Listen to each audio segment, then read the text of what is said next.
financement de la souveraineté et de la défense sous la perspective et sous le prisme de ces critères ESG avec Gustave Gauquelin, Nathalie Grimpert, Emmanuel Degrove et Franck Troesch. On peut les applaudir et les accueillir, ainsi que René Laurent Balagui.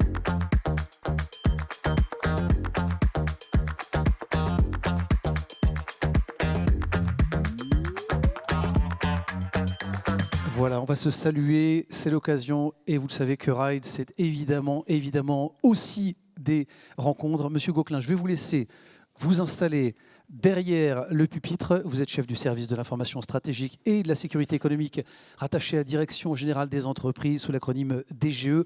Réindustrialisation, défense, technologie critique, transition énergétique, une souveraineté qui est redevenue, bien sûr, vous le savez, un impératif stratégique dans ce contexte de concurrence mondiale et de contraintes budgétaires. Comment financer ces ambitions tout en protégeant nos intérêts économiques? C'est évidemment tout l'enjeu de cette keynote, c'est tout l'enjeu de votre quotidien et celui de vos équipes, puisque au service de l'information stratégique et de la sécurité économique, vous êtes en charge de protéger les actifs stratégiques français face notamment au risque de captation technologique, d'ingérence étrangère ou d'atteinte à notre souveraineté économique. Je vous laisse la parole, 10 minutes d'intervention et on aura le plaisir évidemment de vous accueillir sur cette table ronde pour poursuivre nos échanges. Merci beaucoup et bonjour à toutes et à tous. Alors je suis vraiment navré de vous avoir privé de la pause, mais je vais essayer d'avoir un discours aussi concis et percutant que possible pour me faire pardonner.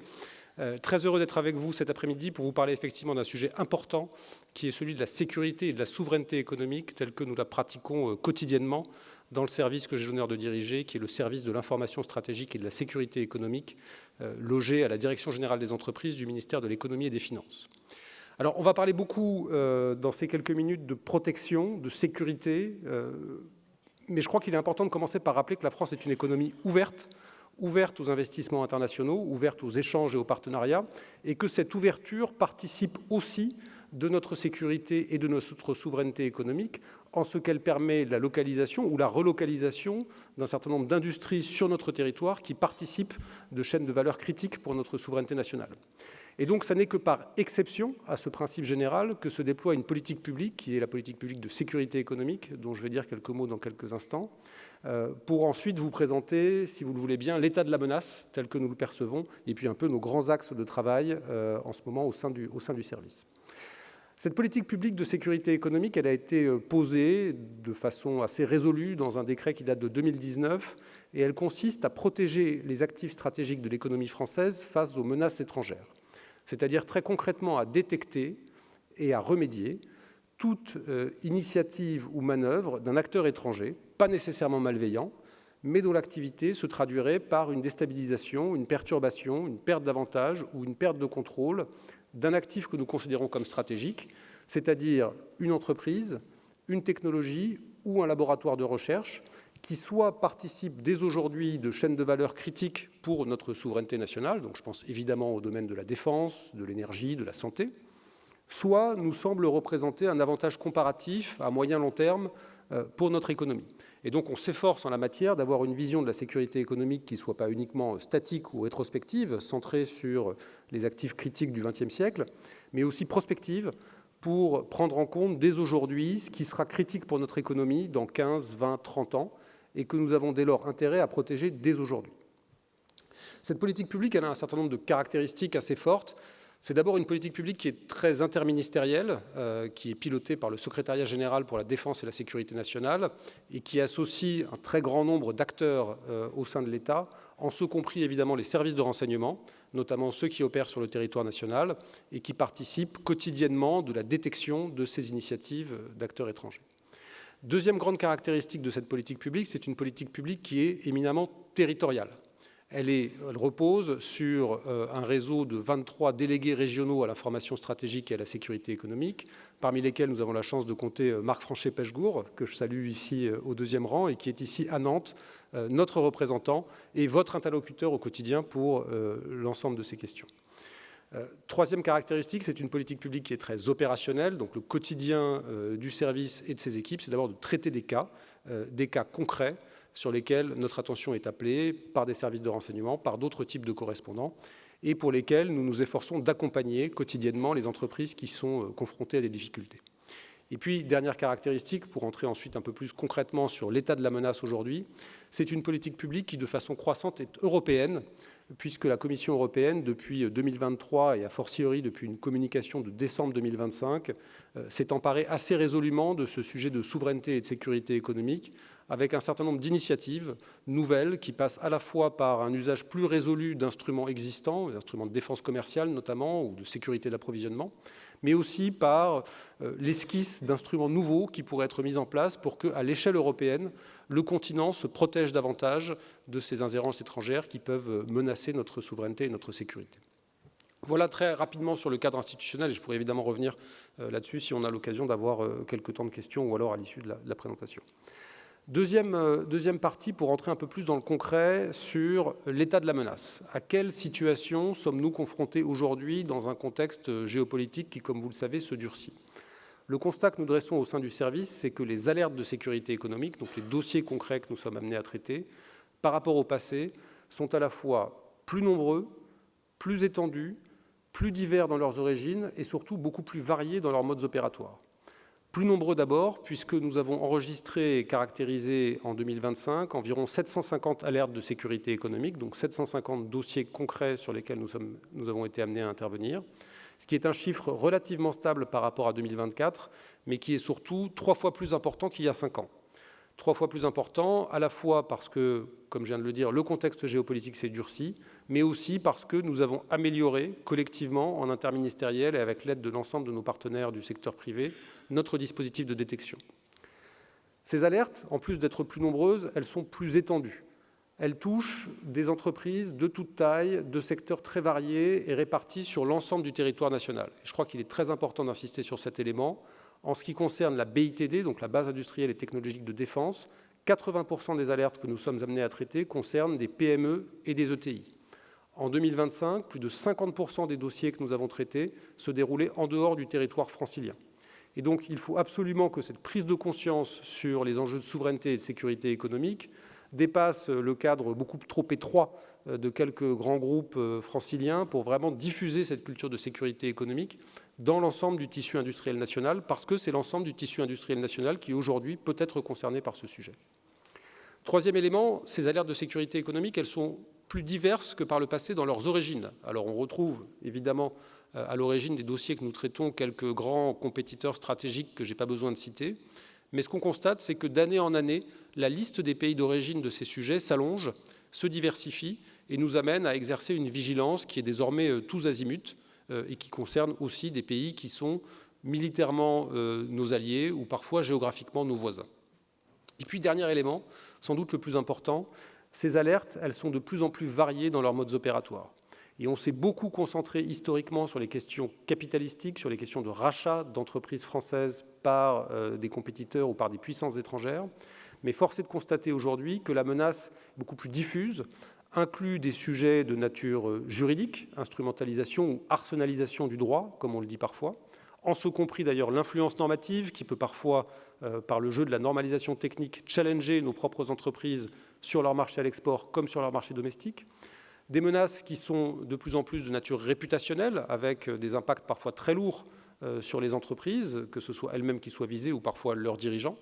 Des menaces qui peuvent concerner les ressources humaines, avec le débauchage parfois agressif de personnel clé ou de cadres techniques dans des entreprises de souveraineté, et inversement d'ailleurs le recrutement de personnel non fiable dans certaines filières essentielles à notre souveraineté.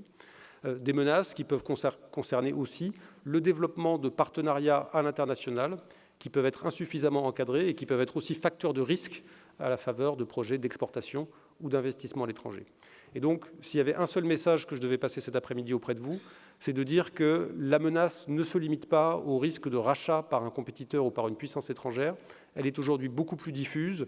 J'ai cité quelques exemples. La cybermenace fait aussi partie du spectre des sujets de préoccupation et nécessite de diffuser très largement dans l'ensemble des organisations qui sont concernées cette culture de sécurité économique qui est aujourd'hui indispensable. Alors, peut-être pour terminer sur les quelques grands axes de travail qui nous mobilisent aujourd'hui avec l'ensemble des équipes que j'ai le plaisir et l'honneur de diriger. Le premier sujet, je viens d'en dire un mot, c'est celui de la sensibilisation. Nous devons continuer à développer dans l'ensemble du tissu industriel national une culture de sécurité économique qui touche les entreprises d'abord, leurs dirigeants, mais aussi l'ensemble de leurs salariés qui sont en la matière notre première ligne de défense et qui amène chacun à adapter le niveau de protection à l'état de la menace tel que nous le percevons aujourd'hui. Pour cela, le service met à la disposition de tous sur Internet un certain nombre d'outils. L'un d'entre eux s'appelle Diagseco, c'est un outil accessible en ligne, rapide, simple et gratuit, qui permet à chaque entreprise de faire d'abord son autodiagnostic en matière de sécurité économique pour évaluer de façon très simple son propre dispositif de protection et estimer les éventuelles zones de vulnérabilité dans lesquelles il serait pertinent de travailler. Dans le même ordre d'idée, nous mettons à disposition, toujours sur Internet, un recueil de 29 fiches pratiques de sécurité économique qui permet à chacun de se familiariser avec la matière. Ce travail de sensibilisation, il doit se poursuivre, il doit s'étendre. J'ai été très heureux de constater qu'il y avait aussi des publics étudiants qui avaient été invités à cette journée parce que c'est évidemment un enjeu pour nous de faire en sorte que cette préoccupation de souveraineté et de sécurité économique, elle infuse aussi dans le cadre de la formation initiale des futurs cadres et dirigeants de demain. Sensibilisation d'abord. Deuxièmement, élargissement de la focale de détection. Et donc, nous sommes évidemment très preneurs de toutes les informations qui peuvent vous arriver, qui peuvent attirer votre attention, qui peuvent faire naître chez vous une préoccupation. Et encore une fois, Marc, ici à Nantes, est à votre disposition. Je me permets de parler en son nom pour vous écouter et vous entendre sur ces différentes questions. Nous avons besoin de développer autour de ces sujets une grammaire commune, un langage commun qui associe public et privé. Et puis, troisième et dernier élément dans les axes de travail, pour ne pas être trop long dans ces quelques mots d'introduction, un travail d'anticipation. Nous devons, et c'est un sujet qui nous préoccupe beaucoup en ce moment, anticiper au maximum au sein de l'État en interministériel, mais aussi évidemment avec l'ensemble de ce qu'on appelle parfois improprement la société civile, c'est-à-dire les entreprises, les chercheurs, les think tanks, les universités, arriver à anticiper ce que seront les technologies critiques de demain, pour pouvoir les protéger dès aujourd'hui. Et ça, c'est un travail que nous ne pouvons pas mener seuls, pour lequel nous avons besoin de l'apport, de la pensée, de la matière grise, de tout un écosystème.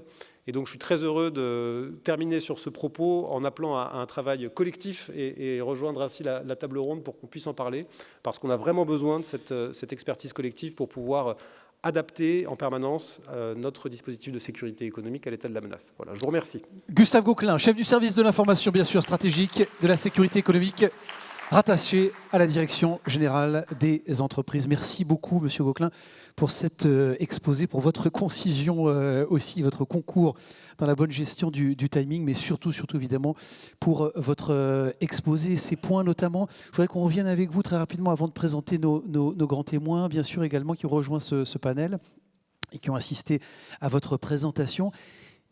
Cette situation de fait de nos entreprises industrielles et cette forme, d'ignorance ou de déni, je ne sais pas comment le dire, ça tient à quoi? Un problème de culture générale ou de moyens financiers très concrètement? Comment vous analysez cette situation? Et on a bien compris le bouquet, les solutions que vous déployez avec force et conviction pour rattraper ce retard aux besoins. Alors, je pense qu'il serait un peu exagéré de parler d'ignorance ou de déni, parce qu'on a aujourd'hui sur ces sujets, et la brutalisation du monde à laquelle on assiste tous les jours nous y invite, une prise de conscience qui est croissante d'abord, qui est parfois insuffisante parce que certaines entreprises considèrent qu'elles ne sont peut-être pas concernées, à tort, parce que certaines d'entre elles, voire beaucoup, et c'est une grande chance pour notre économie, disposent de vrais savoir-faire de pointe, très techniques et par là même intéressants pour nos compétiteurs.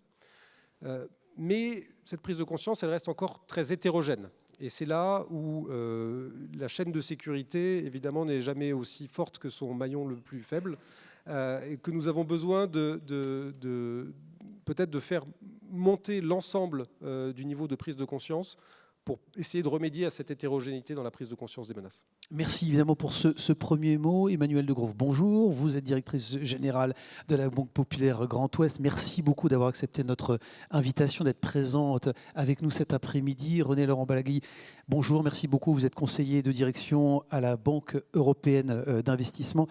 Nathalie Grimbert, bonjour également. Merci d'être avec nous. Vous êtes responsable financement de direction de l'industrie, soutien aux PME, rattaché à la direction générale de l'armement. Et Franck Troesch, bonjour. Merci beaucoup d'être avec nous. Franck, vous êtes d'abord double casquette puisque opérateur industriel. Je vais retrouver mes fiches et bien vous présenter. Et opérateur dénommé ST Industrie, c'est une PME bretonne et par ailleurs président de Bretagne Aerospace Défense.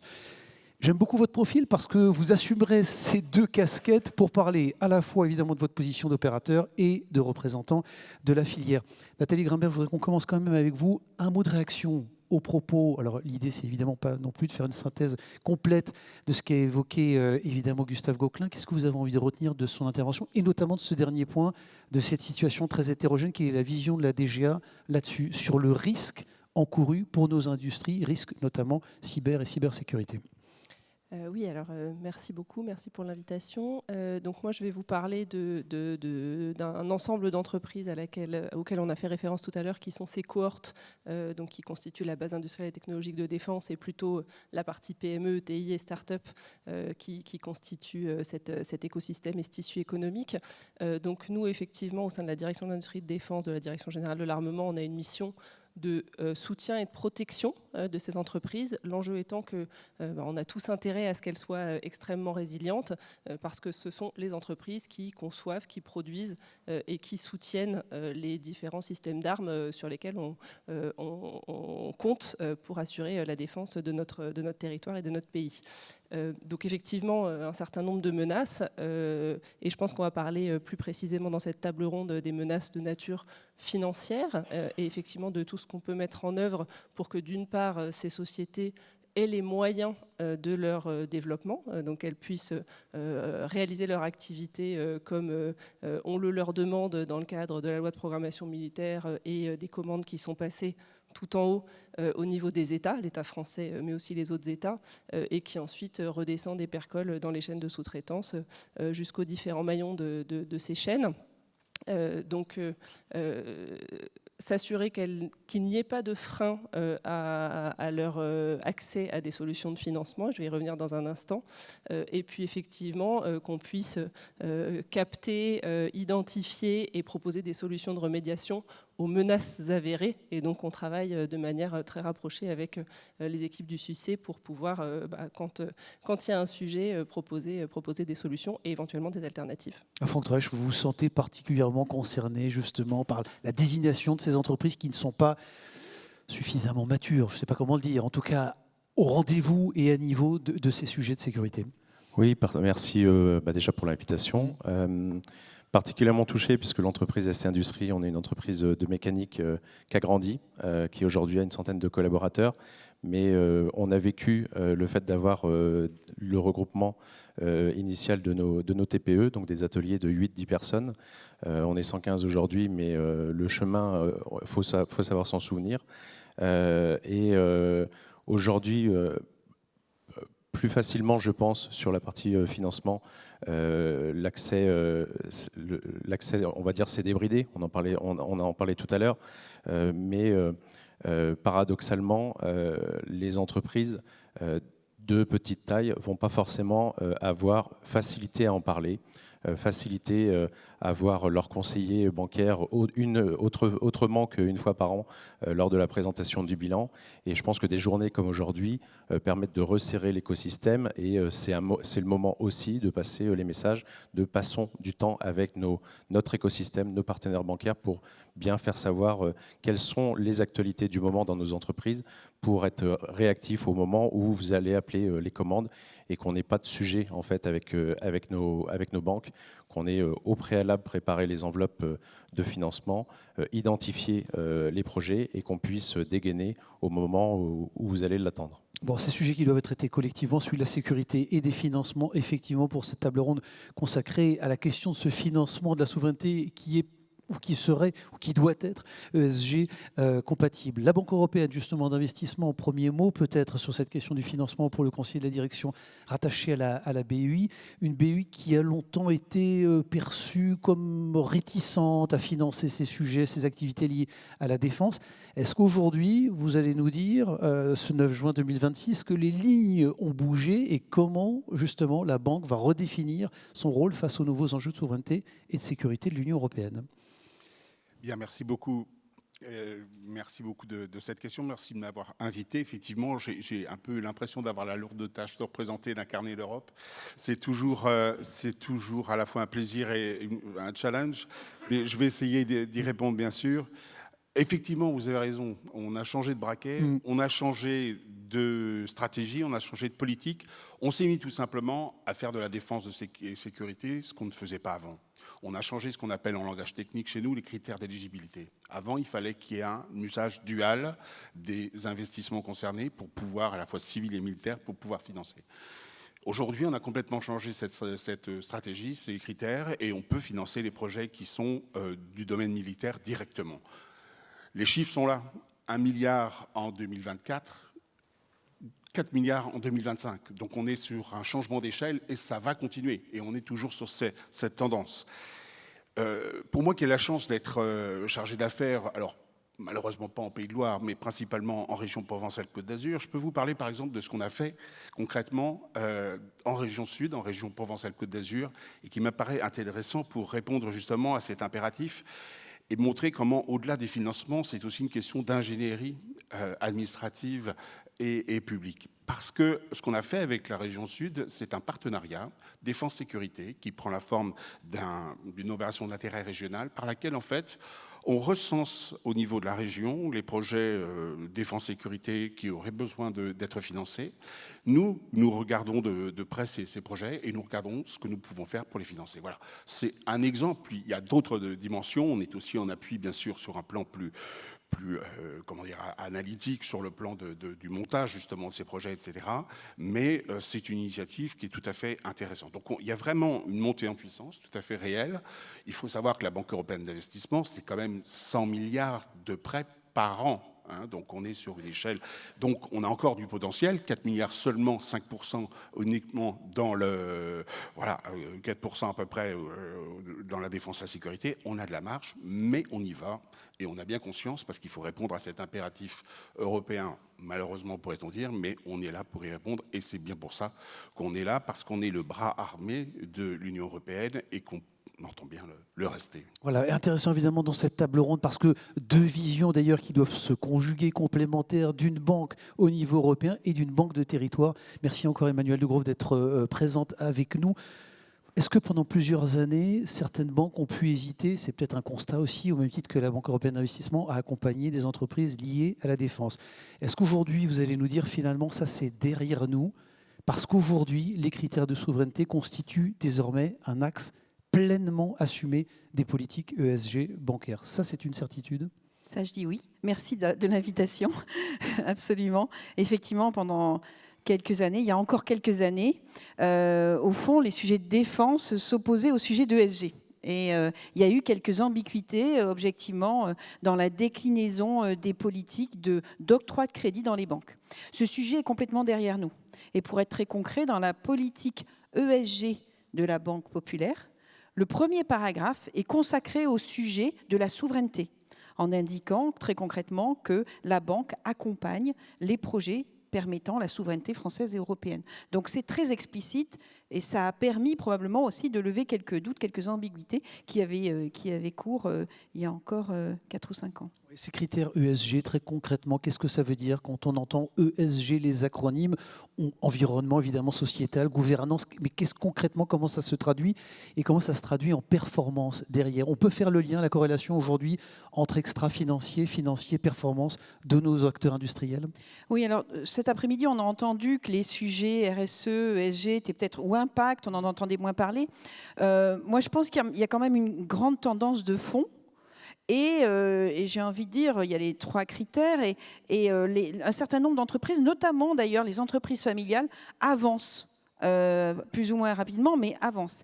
Et ce qui est intéressant dans les critères ESG, et là où on retrouve des caractéristiques nécessaires pour les entreprises qui travaillent sur la défense, c'est que ça nécessite une démarche, c'est une performance durable. Et quand on voit l'exigence qu'il y a sur les marchés de la défense, c'est une bonne idée d'avoir des entreprises qui se sont engagées dans cette démarche ESG. Donc c'est pour moi tout à fait compatible, parce que derrière ESG, il y a vraiment le sujet de la performance. Il y a eu le sujet du S, on l'a vu aussi avec les jeunes, de l'attractivité des entreprises dans lesquelles ils choisissent de venir travailler.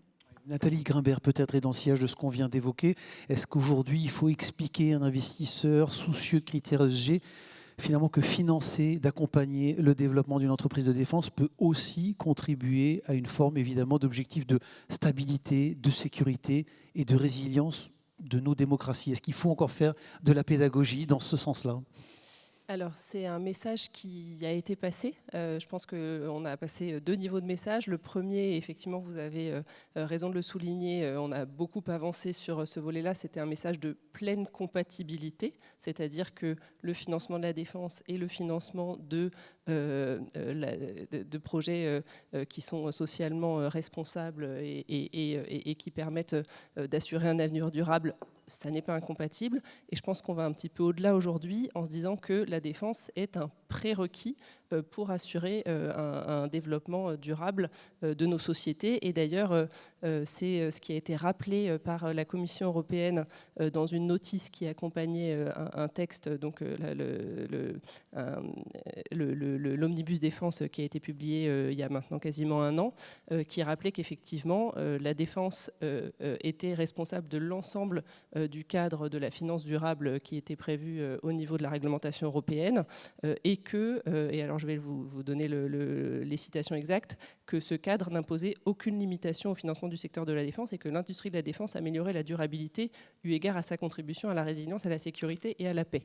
Voilà, donc je pense que le cadre est clarifié de manière assez univoque.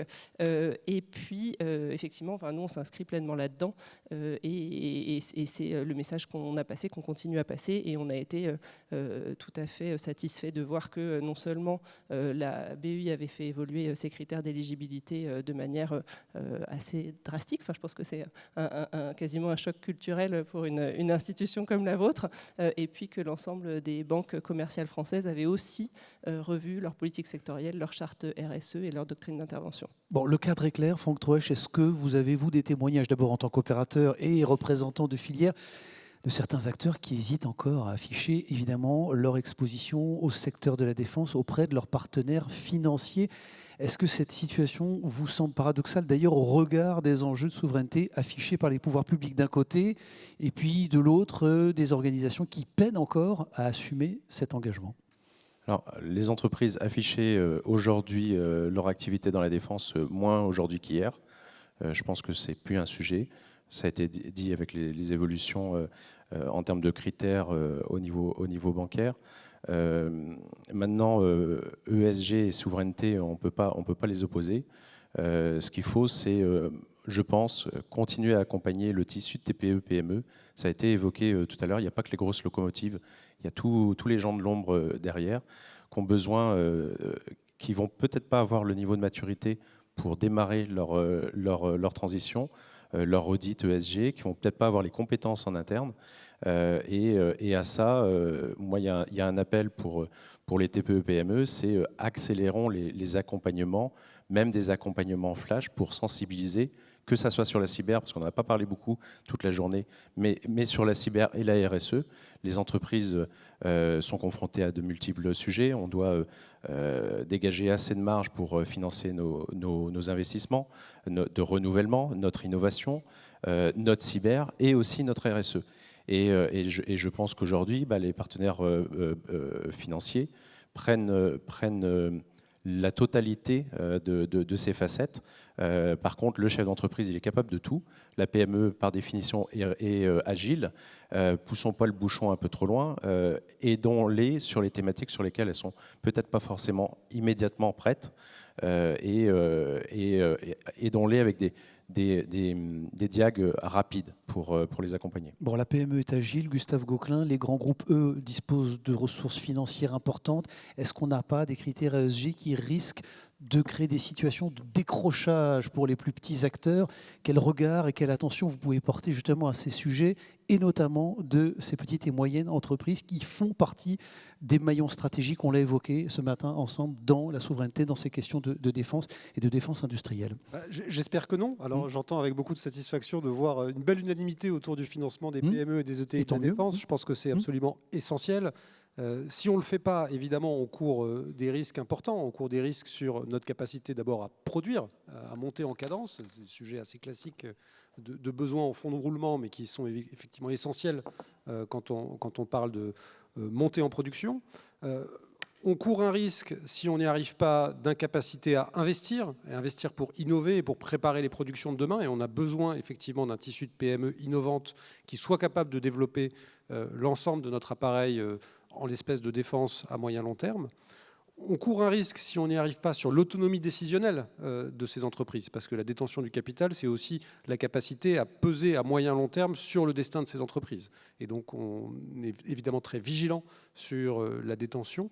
Et puis, on court un risque, il faut bien le dire aussi, sur l'incitation à entreprendre, parce qu'il est assez logique qu'un dirigeant de PME, de TI, qui a investi, qui a créé un outil industriel, ait envie légitimement de pouvoir un jour en sortir et donc de trouver un autre investisseur en fonds propres qui puisse prendre le relais. Et ça fait aussi partie de la vie des affaires et c'est aussi quelque chose qu'il faut qu'on soit capable d'encourager.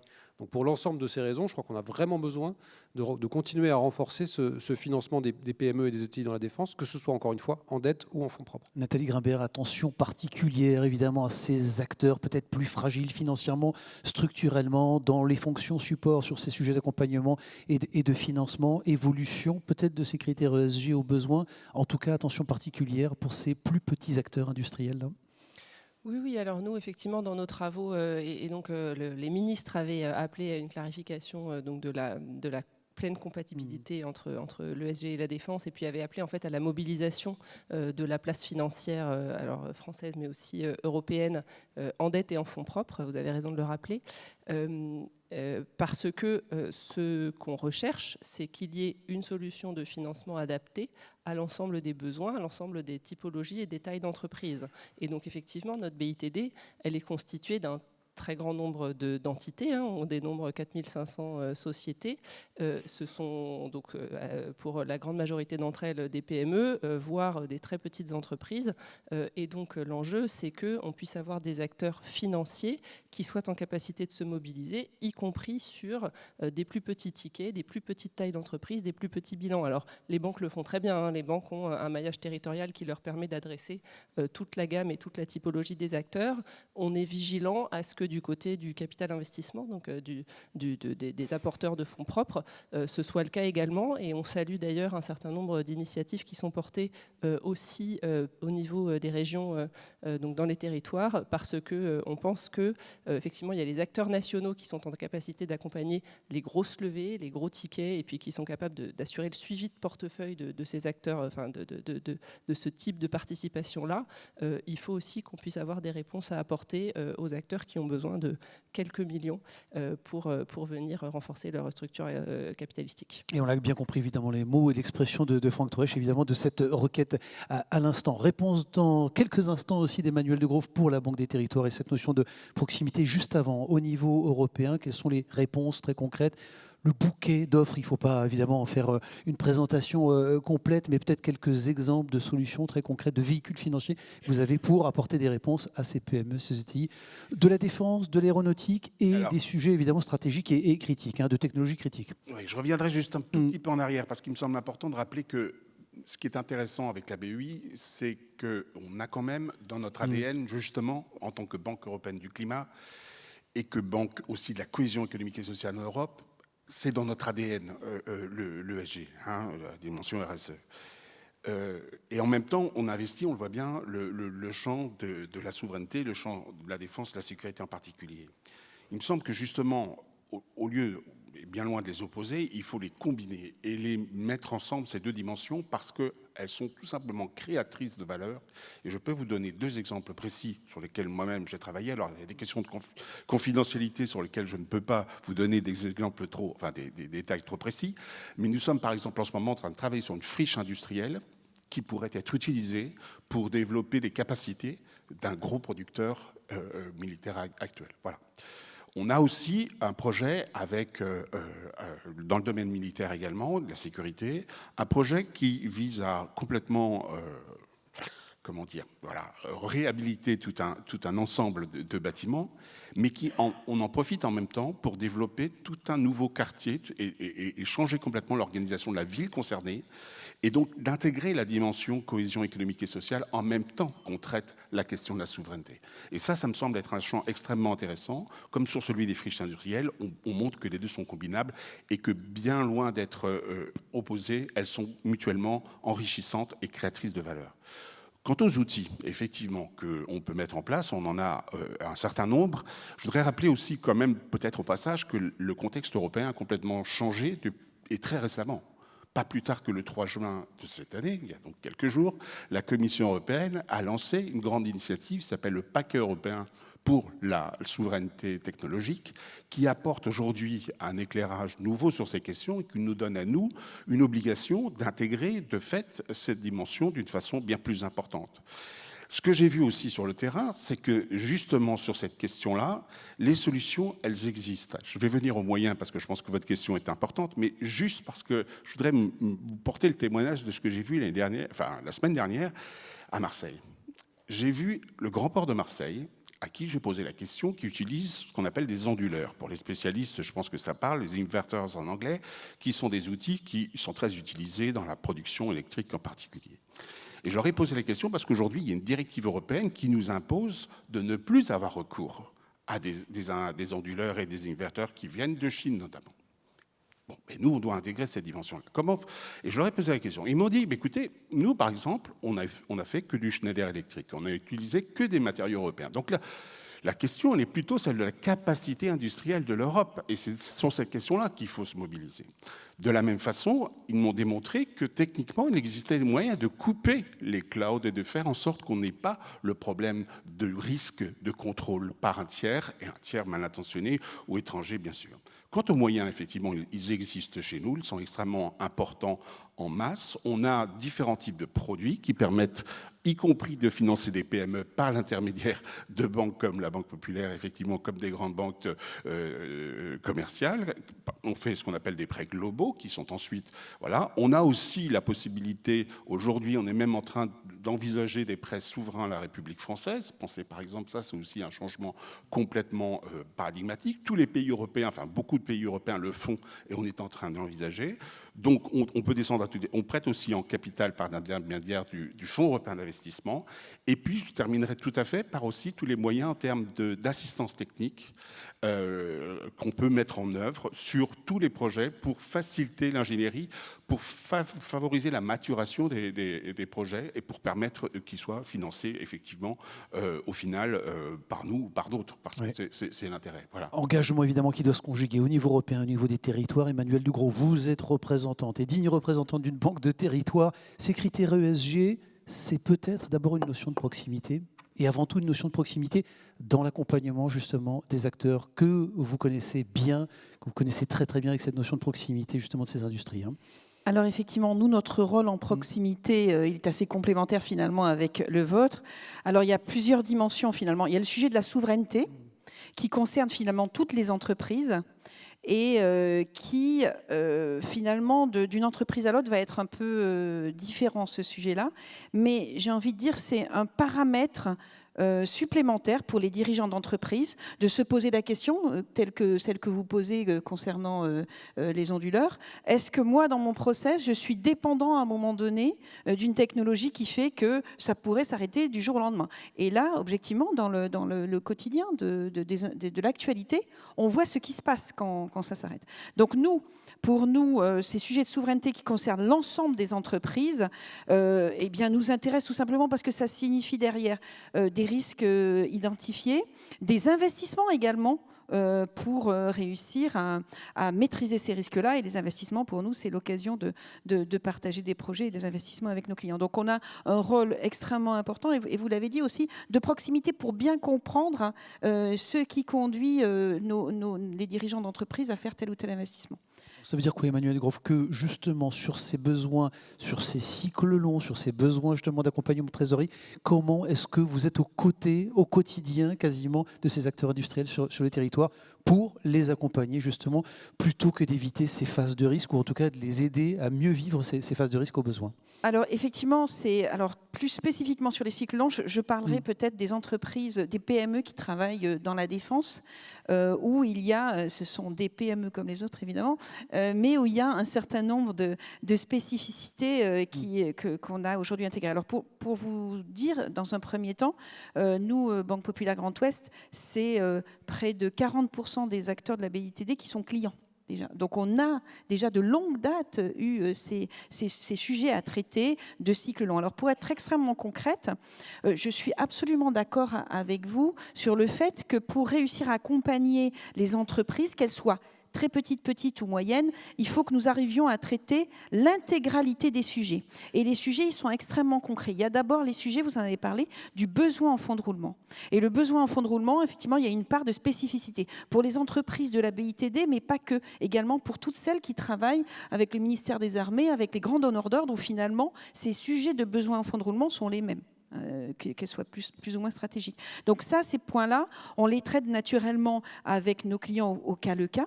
Il y a également les sujets d'investissement, c'est-à-dire à un moment donné, une technologie spécifique qui conduit à des investissements. Donc ça, on les traite avec nos clients de manière, le premier point avec des financements bancaires classiques, quand la structure de l'entreprise le permet, ou avec des structures de fonds d'investissement qui vont venir à côté et épauler le chef d'entreprise, lui permettre de réaliser ces investissements. Mais ce qui caractérise particulièrement les entreprises que nous rencontrons, les PME de la défense, vous l'avez dit, c'est beaucoup de petites entreprises. Et ce qui les caractérise, c'est que les sujets d'ingénierie sont assez complexes et correspondent plutôt à des sujets d'ingénierie financière de plus grandes entreprises. Et donc, nous, ce qui est important pour nous, et aux chargés d'affaires qui sont sur le territoire, sur l'ensemble du territoire de Grand Ouest, c'est d'identifier ces particularités, et parce que nous vivons au sein de cet écosystème, celui qu'on est en train de décrire, les accompagner, les challenger aussi sur leur projet, parce que parfois, le projet, il n'est pas réalisable. Et donc, c'est en ce sens-là où c'est important, et c'est pour ça que nous sommes là, de dire, notamment pour les petites entreprises, les dirigeants qui ont parfois une belle idée, qui est absolument indispensable pour la défense, de ne pas négliger ce volet d'ingénierie financière et de venir nous voir très très tôt dans la réflexion pour qu'on puisse les accompagner. Et au passage, d'ailleurs, c'est ce que nous faisons avec la BEI, puisque vous l'avez cité, nous, on est partenaire notamment sur une enveloppe de la BEI avec notre groupe qui représente 300 millions d'euros, sur lequel nous, on va pouvoir octroyer ces financements-là. Très concrètement, on vient de signer en Vendée, là, donc on est très contents. La première opération pour les banques populaires s'est faite dans l'Est, et on vient de signer avec une entreprise en Vendée. Et là, ce que représente la BEI pour nous, c'est un levier supplémentaire, tout simplement, pour financer, pour accompagner le financement des PME de la défense. Franck Troesch, qu'est-ce que vous disent aujourd'hui justement les adhérents de la filière Bretagne Aerospace Défense? On peut partager peut-être aussi, je veux dire, ces témoignages et ces expressions. Finalement, le sujet, c'est pas le carnet de commandes, c'est plus le carnet de commandes, c'est pas forcément la marge, c'est d'avoir des financements pour accompagner le développement d'une structure, du développement d'une infrastructure, de recrutement, de formation, d'investissement machine. C'est quoi les besoins aujourd'hui? Quelles sont les priorités, les urgences, là où il faut mettre le poids du corps? Alors, les carnets de commandes, je reviens quand même dessus. Ils sont bien là, les donneurs d'ordre les ont, et il y a un mot que j'aimerais passer, c'est anticipons. J'ai plaisir à rabâcher à tous mes chargés d'affaires régulièrement, communiquer auprès des clients pour que tout ce qui est connu, ça passe tout de suite, ça soit affermi, qu'on ait vraiment cette visibilité, que le chef d'entreprise puisse l'utiliser pour aller voir son banquier, pour s'occuper de sa capa, de ses stocks, de son cash, de ses recrutements. Mais ce qui est connu, ce qui est prévisible, il faut qu'on ait vraiment la visibilité maximum, comme on a pu l'avoir à la sortie du Covid. Ça, c'est pour la partie donneur d'ordre. Sur la partie... donc, du coup, tout le monde a sa part à jouer, les donneurs d'ordre. Sur la partie bancaire... la présence, il faut que les chefs d'entreprise, quelle que soit leur taille, n'aient pas peur de leurs partenaires bancaires. Moi, je l'ai appris aux côtés de mon père, c'est une entreprise familiale, mais toutes les actualités qu'il peut y avoir dans l'entreprise, et on en a 4, systématiquement, il y avait un petit mail à notre chargé d'affaires préféré qui nous accompagnait de longue date pour lui dire ce qui se passait, ce qui était prévu. Et ça permet quoi? Ça permet d'anticiper nos enveloppes d'investissement, d'être prêt à dégainer. Et donc, je pense que le travail, il est quand même ensemble, et c'est un petit peu le mot qu'on a entendu toute la journée. L'écosystème se réunit, ensemble, la volonté est là, maintenant il faut la transformer. Bon, Gustave Gauquelin, je rappelle que vous êtes évidemment en charge de la sécurité économique de la France et de nos entreprises. En tout cas, est-ce que vous considérez aujourd'hui, fort de nos échanges, que finalement l'accès au financement constitue peut-être un enjeu majeur de souveraineté, au même titre d'ailleurs que l'accès aux matières premières, à l'énergie, aux compétences et aux technologies critiques? On tient un vrai sujet là aujourd'hui? Oui, manifestement, et je pense qu'on sera d'accord pour dire que c'est un enjeu critique de souveraineté à court, à moyen et à long terme. À court terme, je l'ai dit tout à l'heure, sur notre capacité à produire, à moyen terme, sur notre capacité à investir pour produire davantage, produire mieux, innover, et puis à long terme, pour conserver notre autonomie décisionnelle sur un certain nombre d'actifs qui participent de chaînes de valeur critiques pour notre souveraineté. Et donc, pour l'ensemble de ces raisons, on est bien sur un sujet dans lequel il faut qu'on arrive, et on est en train d'y arriver, et c'est la bonne nouvelle de cette table ronde, à réduire nos dépendances vis-à-vis du monde extérieur. On le fera en développant notre capacité nationale de financement en dette et en fonds propres dans des entreprises de souveraineté, et pas que, aussi dans des entreprises innovantes. On a un énorme sujet de mobilisation de l'épargne française qui est très abondante et qui doit être mieux canalisée vers le tissu industriel productif. C'est un énorme sujet macroéconomique. Et puis, on le fera aussi à l'échelle européenne en développant l'union des marchés de capitaux qui nous permettra d'avoir recours, pour les cas où notre dispositif de financement national ne serait pas suffisant, à l'épargne de nos alliés. Donc on est vraiment dans ce chemin-là, mais il faut considérer la dépendance au financement comme une vraie dépendance stratégique que nous sommes collectivement, et encore une fois j'en suis très heureux, en train de résoudre. Analyse que vous portez, vous, Nathalie Grimpert. Je rappelle que vous êtes évidemment responsable du financement, la direction de l'industrie et du soutien aux PME. Est-ce qu'on a une cartographie aujourd'hui, un diagnostic, on aime bien ça en France, et faire des évaluations, mais d'entreprises aujourd'hui qui sont en grande situation de fragilité, avec des grandes expertises techniques et stratégiques qu'il va falloir récupérer, sauver, parce que faute de capacité d'investissement, elles vont finir par décrocher. Or, elles font partie de ce maillon stratégique et notamment de nos grands programmes. Est-ce qu'on a des entreprises qu'il faut absolument identifier et sauver sur ces sujets d'accès au financement ? Oui, alors je vais vous faire une réponse qui est... Enfin, je vais essayer de dresser un panorama. Effectivement, je pense que Gustave Gauquelin le rappelait, donc l'enjeu c'est de pouvoir produire, innover, rester à l'état de l'art et puis conserver une supériorité technologique. Donc on travaille sur l'ensemble de ces thématiques. Donc produire, c'est la BITD telle qu'elle existe. On a fait l'exercice donc lors du dialogue de place entre le monde de l'industrie, le monde de la finance, de savoir estimer le besoin en fonds propres que représente la loi de programmation militaire telle qu'elle est aujourd'hui conçue. Donc, combien il faut apporter dans les entreprises qui d'ores et déjà aujourd'hui travaillent dans les chaînes de valeur à produire les équipements qu'on a prévus et qu'on a programmé de commander. On a ajouté à ça effectivement le besoin de renforcer nos outils de production, parce qu'il y a un enjeu aussi d'avoir des outils de production qui soient aux meilleurs standards de modernisation. On y a ajouté le besoin de venir renforcer les capitaux propres de manière à avoir des bilans qui soient assainis et d'avoir des effets de levier qui soient dans l'industrie de défense similaires aux standards de l'industrie civile.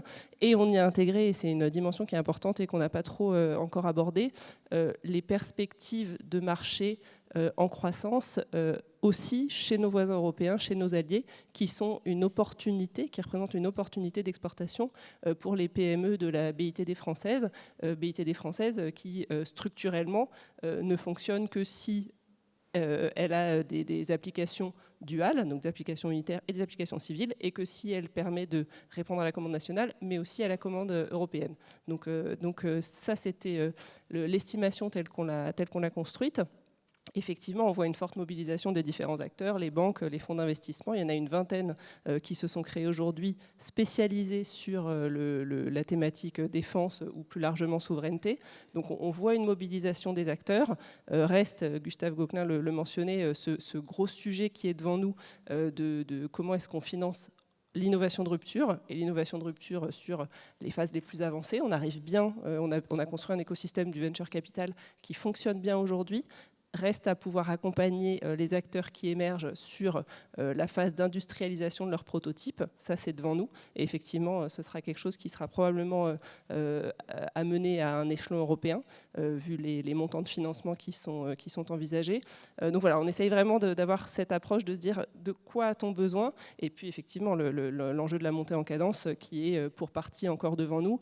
L'enjeu étant d'avoir un outil de production dimensionné pour le réarmement. Ça, on commence à avoir une bonne vision de qu'est-ce que c'est le réarmement, mais on a aussi besoin de pouvoir, le jour où on en aurait malheureusement besoin, faire face à une hypothèse d'engagement majeur, et donc là, avoir des capacités de production qui sont encore bien au-delà de ce qu'on anticipe dans la programmation militaire. René Laurent Balgui, le financement de cette innovation de rupture évoquée à l'instant par Mme Grimbert, Nathalie Grimbert, c'est un vrai sujet. Aujourd'hui, on a des solutions, des véhicules et un bouquet d'offres pour accompagner cette innovation de rupture, et pas seulement des besoins en fonds de roulement. On peut aller plus loin?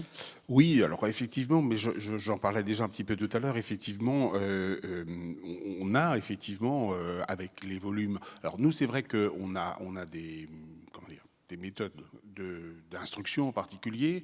Il faut vous imaginer, le vice-président de la banque, Ambroise Fayol, a dit un jour que nous étions une banque d'ingénieurs, par exemple, ce qui surprend. Parce qu'on est la seule banque publique, je pense que peut-être pas la seule, mais l'une des rares banques publiques qui a en son sein une direction des projets avec des ingénieurs, des économistes qui analysent les projets dans toutes leurs dimensions techniques, mais aussi économiques, sociales, environnementales, etc. Donc on a effectivement des outils en termes de dette avec différents types de produits. On a des prêts directs à l'investissement à partir d'un certain montant. Il faut en général avoir une taille maximum, minimum de prêts de l'ordre de 40 millions par exemple. Et comme on s'astreint à une règle impérative qui est celle des 50%, on ne monte jamais au-delà des 50% de financement, parce qu'on sait qu'on a un avantage compétitif et qu'on ne veut pas écraser la concurrence. On n'est pas là pour créer des effets d'éviction. On reste une banque publique. On veut au contraire accompagner, aider et favoriser les autres investisseurs. Donc à ce titre-là, on se limite, mais la taille minimum pour un projet direct, c'est 40 millions. Après, on a effectivement des solutions en prêt global, ce qu'on appelait aussi les prêts cadres, qui sont des prêts où on peut regrouper des projets d'une plus petite taille pour financer justement effectivement un groupe de projets sur une certaine thématique. C'est sans doute ce qu'on va faire dans le domaine de la défense, y compris donc avec la République française à un moment donné. On a aussi des solutions par l'intermédiaire du Fonds européen d'investissement qui sont des solutions en termes d'investissement en fonds propres.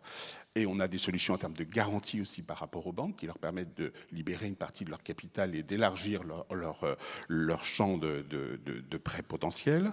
Et puis, on a donc des solutions aussi en termes... Alors, il y a l'une de nos spécialités chez nous, est ce qu'on appelle les instruments financiers, qui sont des instruments de première perte, par exemple, qui consistent aujourd'hui avec des formules comme ce qu'on appelle InvestEU, avant c'était le plan Juncker, EFSI, etc. L'idée, elle est tout simplement de baisser notre niveau, de permettre à des projets qui ne seraient pas bancables de le devenir par l'intermédiaire du fait qu'on apporte en garantie sur l'ensemble du portefeuille des garanties qui viennent du budget européen ou des budgets nationaux pour couvrir le risque supplémentaire que l'on prend sur ces projets qui ne seraient pas bancables normalement. On est below investment grade, comme on dit en anglais, on est en dessous du niveau de bancabilité normal, mais là, on peut monter, on peut venir, et c'est l'une des spécialités de la Banque européenne d'investissement. On peut aujourd'hui financer des projets qui ne seraient pas bancables dans une banque commerciale. Bon, intéressant évidemment pour ces solutions. Peut-être pour terminer, parce que le temps court aussi, on parle de souveraineté depuis ce matin. Emmanuel De Grauve, qu'est-ce que ça veut dire souveraineté pour une banque de proximité, pour une banque territoriale? Encore une fois, on a la chance d'avoir tout l'écosystème ici réuni. On parle de souveraineté évidemment côté entreprise, côté PME, de la défense et engagé notamment dans la BIDT. Qu'est-ce que ça veut dire souveraineté pour une banque de proximité? Comment vous interprétez-vous et comment vous saisissez de ce sujet de souveraineté au niveau banque territoriale? Effectivement, la souveraineté, j'ai parlé de la souveraineté, de l'accompagnement de la souveraineté de nos propres clients, mais il y a un sujet, une industrie, celle de la banque qui a grand sujet de souveraineté, c'est ce qu'on appelle l'industrie des paiements pour nous. Alors évidemment, on n'a pas de soudeur, on n'a pas de chaudronnier, mais on a quand même le sujet de comment on échange l'argent entre nous. Et donc, vous l'avez peut-être vu au travers des ces derniers mois, on a travaillé avec un certain nombre de banques européennes sur la norme CB pour les cartes bancaires. On a réhabilité CB et on a des nouveaux moyens de paiement, notamment ce que vous voyez sur vos propres applis, qui sont le moyen de paiement Wero, qu'on est en train de développer. Et le moyen de paiement Wero, c'est un moyen de paiement européen. Donc, estampillé souveraineté européenne. C'est extrêmement important parce que si vous regardez bien dans votre environnement, à la fin, ce que je vais faire, c'est que je vais payer. Et si vous regardez l'actualité récente, eh bien, certains pays ont les moyens de couper à un moment donné la possibilité de payer. Et donc, c'est ce que nous sommes en train de faire avec, naturellement, l'Europe et l'ensemble des grands acteurs européens, c'est travailler à des alternatives pour que les moyens de paiement soient 100% européens. Et c'est le cas des deux moyens de paiement dont je viens de parler. Pour cette illustration, évidemment, côté souveraineté banque. Gustavo Goclin, pour terminer, et mot de la fin, puisque vous présidez en quelque sorte cette table ronde, on a parlé un peu d'Europe, sans doute pas suffisamment. Quel est l'état du dialogue justement entre les services ou l'équivalent des services de vos homologues allemands, italiens, belges, néerlandais sur ces sujets de protection, de souveraineté et notamment de financement pour les industries de la défense? Est-ce qu'on a raison de repartir de cette journée en étant des Européens convaincus? Oui, optimistes peut-être. Optimiste, très certainement. Le dialogue au niveau européen, mais je parle sous votre contrôle, sur ces questions-là, il est en net progrès. La notion de préférence européenne est officiellement apparue désormais dans le débat européen, alors dans des termes qui ne sont pas encore complètement satisfaisants du point de vue français, mais c'est quand même une révolution de ce point de vue-là. La notion de sécurité économique, je l'ai dit tout à l'heure, est apparue dans le débat européen. Les questions de souveraineté prennent de plus en plus d'importance dans le débat européen. Et l'ensemble de ces éléments me rendent personnellement assez optimiste sur le fait que nous allons parvenir, avec nos partenaires de l'Union européenne, à créer autour de ces notions une grammaire commune, un langage commun, qui va nous permettre d'avoir désormais des avancées très concrètes sur la manière dont nous gérons le marché unique et dont nous faisons de ce marché, qui est l'un de nos principaux atouts dans la compétition internationale, un vrai levier de souveraineté et de sécurité pour l'ensemble de nos concitoyens. Et donc je pense que cette révolution, elle a commencé au niveau des institutions européennes. Elle prendra sans doute un petit peu de temps parce que c'est le tempo de la consultation et de la concertation entre l'ensemble des États membres. Mais je crois que nous sommes partis dans une très bonne, voire une excellente direction de ce point de vue-là. Voilà ce qu'on pouvait se dire, évidemment, sur les critères ESG et la performance financière et de nos entreprises, peut-être dans cette espéranto souveraineté. Il faudrait d'ailleurs qu'on cherche comment on le dit en espéranto. Merci beaucoup à tous les cinq, en tout cas. Merci pour votre présence et la qualité de vos témoignages.